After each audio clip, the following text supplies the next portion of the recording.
Siri est mauvais, je ne vous l'apprends sûrement pas. Ou je devrais dire qu'il est parfois mauvais. Et c'est souvent dans ces moments qu'on peut se demander quel est son problème. Il peut, pendant quelques jours, répondre correctement à vos demandes, et un jour, sans raison particulière, pour les mêmes requêtes que d'habitude, il peut soit exécuter la mauvaise action, ou simplement répondre qu'il n'est pas disponible après une longue période d'attente. Si vous avez un HomePod, la phrase « J'ai envoyé la recherche » sur votre iPhone fait d'ailleurs sûrement partie de votre quotidien. Il est donc légitime de se demander pourquoi Siri est si bête.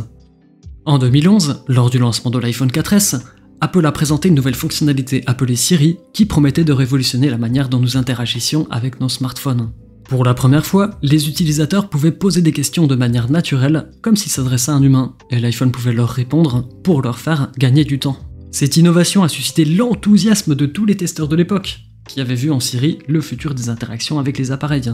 Bah ouais, parce que cet humble assistant personnel, il était capable de comprendre des demandes complexes et de fournir des réponses précises, offrant ainsi une nouvelle expérience utilisateur.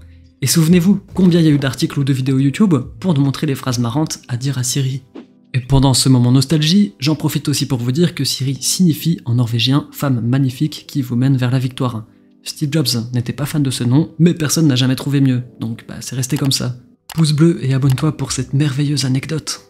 Au fil des années, Apple a continué son petit bonhomme de chemin en améliorant constamment Siri par petites touches, comme par exemple donner des résultats sportifs, des résultats Wikipédia, de la traduction, l'automatisation avec l'app raccourci, l'ajout de voix plus naturelle, enfin bref, plein de trucs, mais rien de réellement révolutionnaire pour garder la hype des débuts.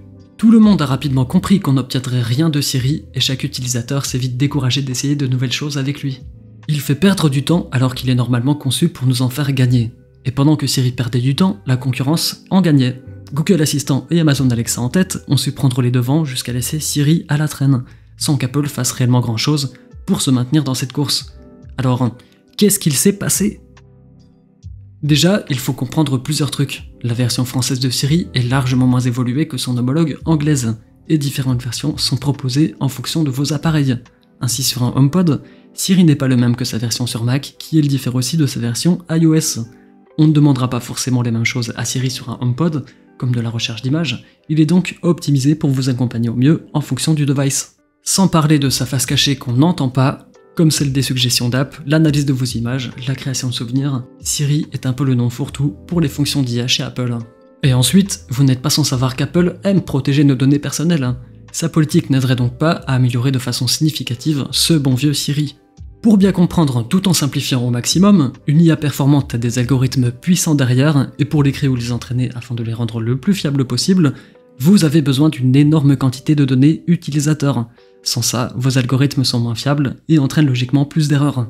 Sans rentrer dans les détails, Apple utilise donc des méthodes différentes de Google ou d'Amazon pour tenter de combler cette faiblesse tout en continuant à protéger vos données. Il y a de nombreux exemples de projets qui n'ont pas pu être implémentés pour respecter la vie privée des utilisateurs, par exemple la possibilité d'acheter des services ou des objets avec Siri, car il n'y avait pas de solution technique safe pour lier la demande de l'utilisateur à son identifiant Apple.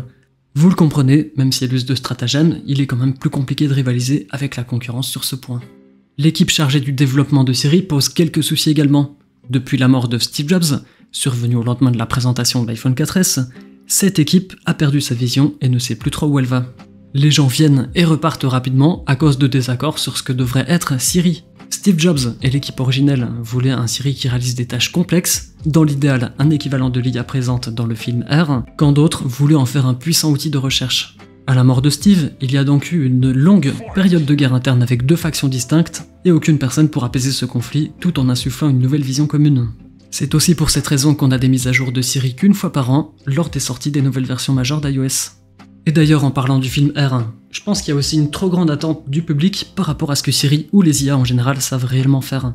Face à un écran, on sait directement quelles interactions sont possibles, or avec la voix, on prend plus de liberté car on n'est pas vraiment guidé.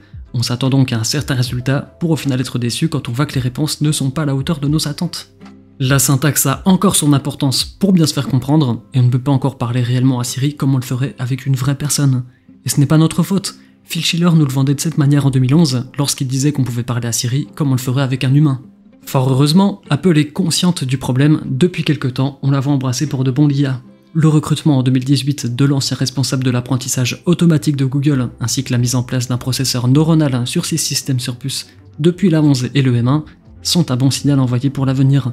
surtout lorsqu'on voit leur évolution en performance d'une année à l'autre.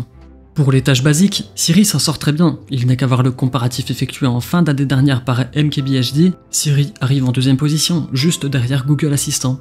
Et pour les tâches un peu plus complexes, Raccourci n'est pas parfait, mais dépanne si on ose s'y aventurer.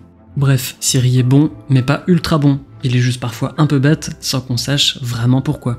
Apple n'aura de toute manière pas le choix de l'améliorer, puisque des rumeurs annoncent que Siri permettrait de concevoir facilement des applications pour son futur casque à RVR. Sans oublier que l'essor de l'intelligence artificielle est plus que jamais d'actualité, il suffit de regarder ChatGPT pour s'en rendre compte. En seulement 2 mois, cette application a attiré plus de 100 millions d'utilisateurs actifs, devenant ainsi l'application grand public ayant eu la croissance la plus rapide de l'histoire. Microsoft se dépêche d'y investir pour pouvoir l'intégrer dans ses applications telles que Bing, et Google a même annoncé Bard, bon même si c'était un peu précipité et que ça a foiré, on sait qu'ils sont eux aussi sur le coup.